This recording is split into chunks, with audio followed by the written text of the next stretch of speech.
Boeing stock dropped 13% last week after a 737 MAX 9 flown by Alaska Airlines saw its door plug blow out at 16,000 feet. 3 passengers were injured, but fortunately there were no fatalities. Had the plane been a few thousand feet higher, the outcome could have been very different. At the latest share price, Boeing now has a market cap of $134 billion. Account for cash, investments and debt, and the enterprise value is $171 billion, and based on trailing 12-month figures, the stock is now valued at 2.3 times revenue or 37 times free cash flow. The latest incident will have repercussions for Boeing. Passengers on the flight are already suing the company, and the MAX 9 fleet has been grounded until further notice.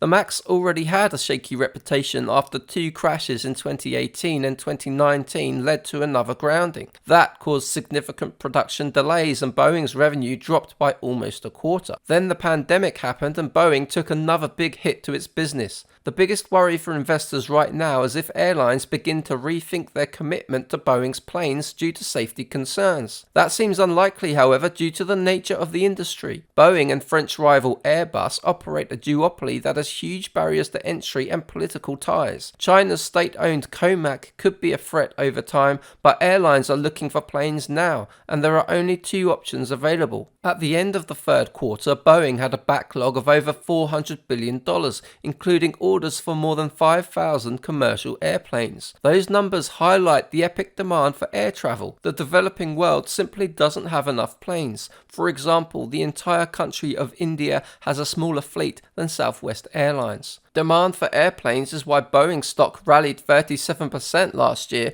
even as the company reported sharp losses, to the tune of $3 billion.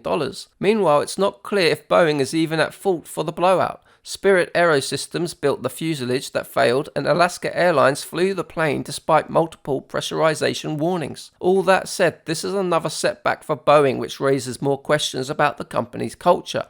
And the longer its planes are grounded, the longer it will take for the company to get back to profitability. Longer term, the company faces the issue of adapting its planes for climate change. A new transonic plane that is being developed in partnership with NASA is the company's first demonstrator plane since the 1950s.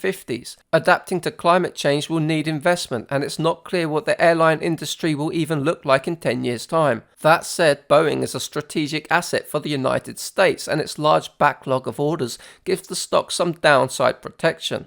But a better entry may yet arrive, which is why I give the stock a neutral rating at this time. But these are my personal opinions, not financial advice, and I hold no position in Boeing stock. For more investing videos, make sure to visit my website, 3minutebreakdowns.com. Thank you for watching.